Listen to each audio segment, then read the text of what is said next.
नमस्कार मित्रों। बाली को हनुमान जी मार सकते थे या नहीं। आज गुरुवार है और आज मैं हनुमान जी के ऊपर ये बात करना चाहता हूँ। बचपन से मुझे लगता है और हम लोग मानते हैं कि Hanuman ji super power hero हैं। एक ऐसा व्यक्तित्व, एक ऐसे गुरु जो सब कुछ कर सकते हैं। रामायण में यही एक पात्र हैं हनुमान जी, जिन्हें देखकर लगता है कि वो कोई भी समस्या को हल कर सकते हैं। यहाँ तक कि हम लोग को ये भी लगता है कि ज़रूरत पड़ने पर वो रावण को भी मार सकते थे। ऐसा मुझे कई बार बचपन में लगता था। तो क्या वो बाली को मार सकते थे? हालांकि आप सभी जानते हैं कि बाली को भगवान राम ने मारा। आज हम लोग गुरुवार को हनुमान जी को, मैं आज का शीर्षक ये रखा हूँ हनुमंत कथा। और आज मैं अपने इष्ट हनुमान जी को आप सभी के साथ, अभी कुछ देर पहले मैं 10 मिनट पहले मैं डिगवाडी में भगवान श्री राम कथा हो रहा है, अखंड पाठ हो रहा है सुंदरकांड का, मैं वहाँ पर था। और वहाँ से मैं जैसे ही अपने घर आया तो मैंने सोचा कि अब मैं हनुमान जी पर कुछ कहना चाहता हूँ।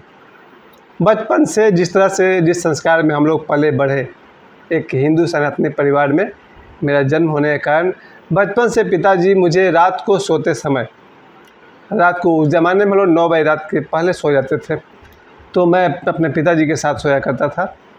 तो पिताजी हम लोग को सोने से पहले हनुमान जी की कथा सुनाते थे, विशेष करके जहाँ हनुमान जी संजीवनी लाने के लिए जाते हैं। बचपन से ही मेरे इष्ट देव हो गए थे हनुमान जी। और जब मैं थोड़ा बड़ा हुआ तो कृष्ण भगवान मेरे इष्ट हो गए। चलिए, लेकिन हनुमान जी के लिए जो हृदय में जगह बचपन में बन गया था वो आज तक बना हुआ है। और अब तो 2023 में हनुमान जी ने ऐसा छवि बना लिया है कि हर नौजवान बस एक ही बात कहते रहते हैं, जय श्री राम।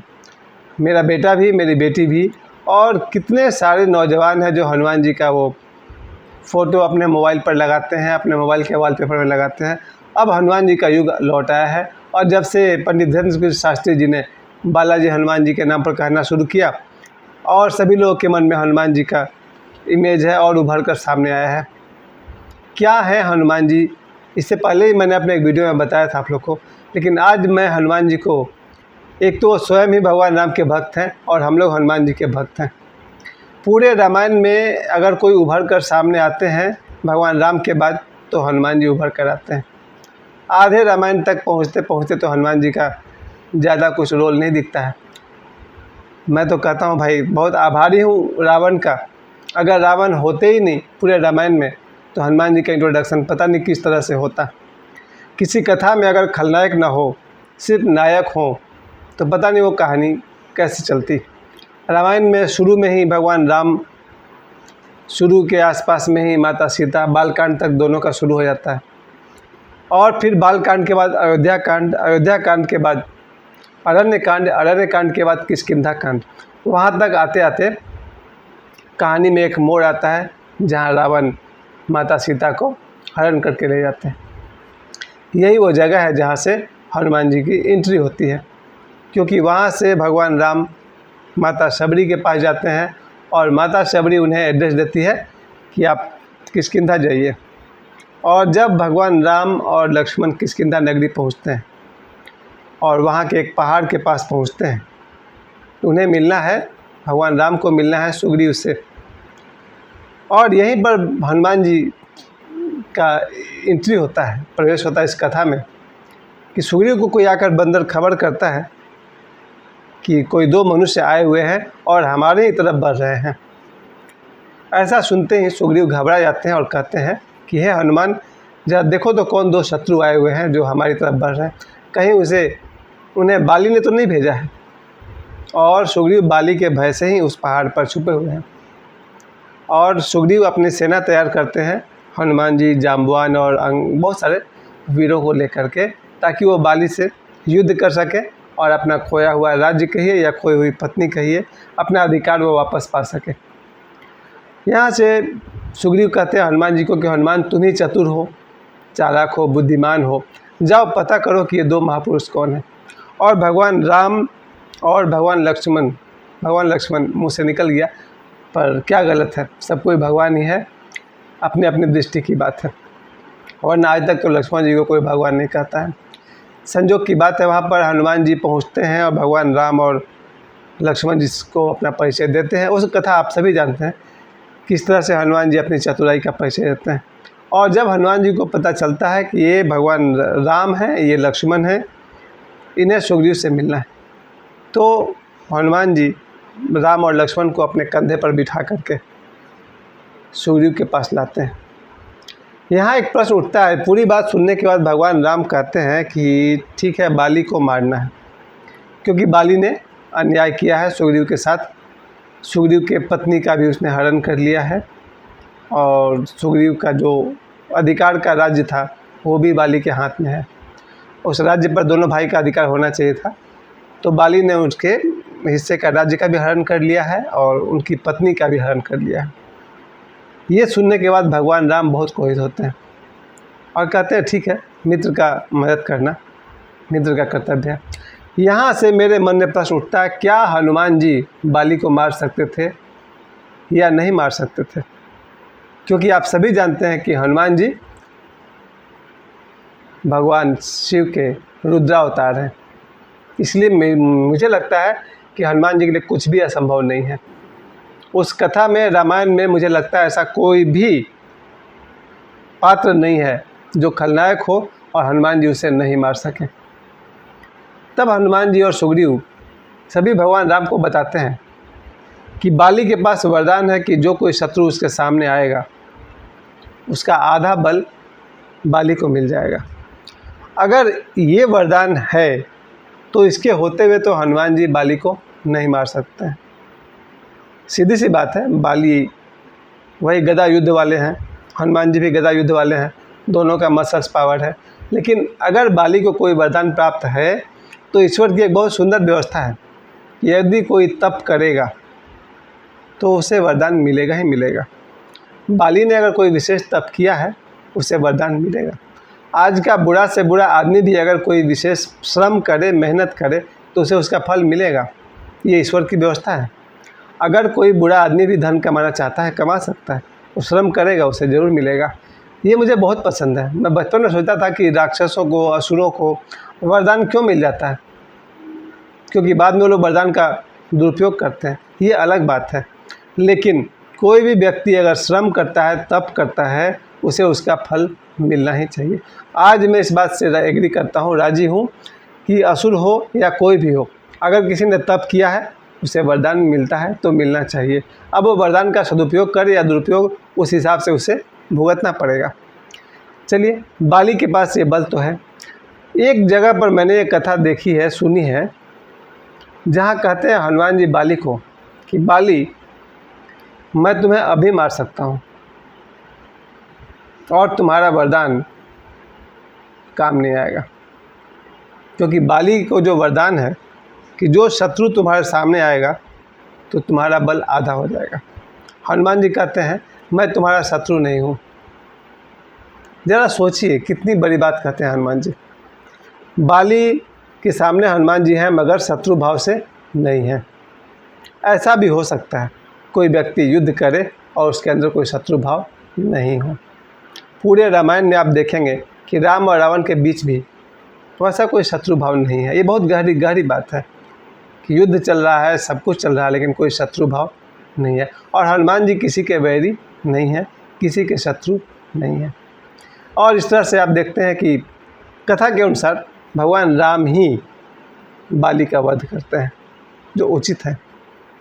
बाद में आप देखते हैं कि इस कहानी के बाद जब बाली का वध हो जाता है तो बाली कहते हैं भगवान राम से, बहुत सुंदर एक बात कहते हैं जो आप सभी ने देखा है, कि भगवान राम कहते हैं कि आपका हम लोग तीर निकाल देते हैं और इलाज करेंगे, सब ठीक हो जाएगा।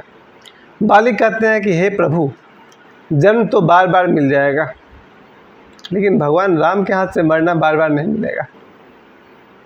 और बाली कहते हैं मुझे जाने दीजिए, मुझे आज्ञा दीजिए प्रभु। फिर से सुनिए, बाली कहते हैं भगवान राम को कि जन्म तो बार बार मिल जाएगा, लेकिन आपके हाथों मरना नहीं मिलेगा, इसलिए मुझे आज्ञा दीजिए प्रभु। वो अपनी गलती को रियलाइज़ करते हैं, महसूस करते हैं बाली। सबसे सुखद बात तो यही है कि जब बाली को भगवान राम समझाते हैं कहाँ मिस्टेक हुआ है बाली से, और बाली रियलाइज़ करते हैं कि हाँ, छोटे भाई के पत्नी को नहीं रखना चाहिए था। बाली की आंखों में आंसू आते हैं और बाली कहते हैं गलती तो हुआ हमसे। बोले भाई तुम छोटे भाई की पत्नी पुत्री समान होती है, तुम उसको अपने पास रखे हुए हो। तब बाली अपनी गलती को रियलाइज़ करते हैं। ये हुई असली मृत्यु। बाली के भीतर का जो बुरा आदमी है, खलनायक है, वो मरते हैं और बाली एक बहुत सुंदर तोहफा, बहुत कीमती उपहार देते हैं भगवान राम को, जो पूरे रामायण के दिशा को बदल देंगे। वो है अंगद। आपको आश्चर्य होगा, रामायण में अगर 5 महावीरों को याद किया जाए तो उसमें आपको अंगद ही कहना चाहिए। भगवान राम तो खैर, उनकी तो बात ही छोड़ दीजिए। अगर आप वीरों की गिनती करें तो बजरंगबली है, जाम्बवान है, अंगद है और भी कई लोग हैं। अंगद जो बाली के पुत्र हैं, बाली उसे सौंपते हैं भगवान राम को और कहते हैं मेरे पुत्र को भी अवसर दीजिए आपकी सेवा करने का। और अंगद ही सेनापति हो जाते हैं माता सीता के खोज वाले अभियान में।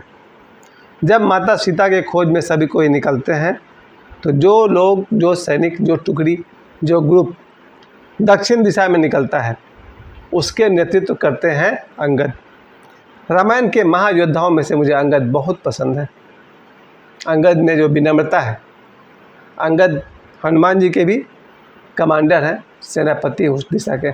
और जब ये लोग दक्षिण दिशा की ओर चलते हैं, अंगद है, जाम्बवान है, हनुमान जी हैं और भी साथ में कई बंदर। चलिए, आज मैं आपसे यही कहना चाहता हूँ कि हनुमान जी पूरे रामायण में एक ऐसे पात्र हैं जिन्हें देखकर भरोसा होता है कि हनुमान जी के होते हुए कोई भी समस्या आ ही नहीं सकती जीवन में। जहाँ पर लक्ष्मण जी को शक्तिवान लगती है, वहाँ आपको समझ में आता है, ऐसा लगता है भगवान राम को कि कौन बचाएगा मेरे भाई को। अगर वहाँ पर आप भगवान राम को एक मनुष्य रूप में स्वीकार कर सकें तो ऐसा लगता है रामायण वहीं खत्म हो जाएगा। जहाँ लक्ष्मण जी को शक्तिवान लगता है मेघनाथ के हाथों, ऐसा लगता है कि रामचरितमानस या रामायण वहीं समाप्त हो जाएगा। क्योंकि उस कथा के अनुसार अगर सुबह होने तक लक्ष्मण को होश नहीं आता है तो फिर लक्ष्मण को कोई नहीं बचा सकता है। पूरी कहानी को मोड़ने वाले हनुमान जी, बिल्कुल वो हनुमान जी वहाँ पूछते हैं अनुभवी लोगों से, विभीषण भी साथ नहीं रहते हैं। जहाँ विभीषण कहते हैं कि एक डॉक्टर है लंका में, सुखेन वैद्य, वही इसका इलाज जानते हैं। और बहुत ही हम लोग को बचपन में खुशी होती है जान करके कि हनुमान जी तुरंत ही सुखेन वैद्य को लाने के लिए लंका चल पड़ते हैं और उससे पहले वो भगवान सूर्य के पास जाते हैं। और वैसे भी कहा जाता है रामायण में कि सूर्य उनके आराध्य गुरुदेव हैं और सूर्य भगवान से कहते हैं कि मैं जा रहा हूँ कुछ काम से, ज़रा सूर्योदय के लिए जल्दीबाजी मत कीजिएगा। और निकल पड़ते हैं हनुमान जी, उस वैद्य को ले कर के आते हैं। बड़ा मज़ा आता है बचपन में रामलीला में देखते समय। रामलीला हम लोग बहुत बार देखे हैं अपने गांव में। बचपन में रामलीला हमको लगता है बहुत बार, चलिए नहीं तो कुछ तो 20 बार तो ज़रूर देखे होंगे, 50 बार भी देखे होंगे।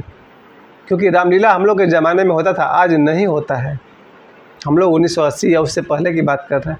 मेरे गांव छपरा में मोथा के पास से रासलीला होता था, यानी भगवान कृष्ण पर स्पेशल महीनों तक चल रहा है रासलीला। मेरे गांव में रामलीला होता था, वो रामलीला हम लोग बचपन में खूब देखे। अभी धनबाद पाथरडी में रहते हैं, यहाँ मोहन बाजार में रामलीला हर साल हुआ करता था। 2010 में भी रामलीला हुआ है पाथरडी में। रामलीला देखते समय जब हनुमान जी का एंट्री होता है तो पूरे लोगों में जोश आया था। ऐसा लगता है कि सभी लोग के भीतर हनुमान जी बसे हुए हैं। और जहाँ हनुमान जी फिर सुखेन वैद्य कहते हैं कि संजीवनी बूटी लाना होगा हनुमान के लिए, किस तरह से वो रातों रात वहाँ जा कर के संजीवनी बूटी को लेकर के आते हैं, पूरे पहाड़ को उठा कर लाते हैं और लक्ष्मण का इलाज होता है और सुबह तक लक्ष्मण ठीक हो जाते हैं, स्वस्थ हो जाते हैं। प्यारे मित्रों, पूरे रामायण में आप सभी जानते हैं आज का दिन, गुरुवार का दिन, मेरी तरफ से हनुमंत कथा आप सभी को समर्पित है।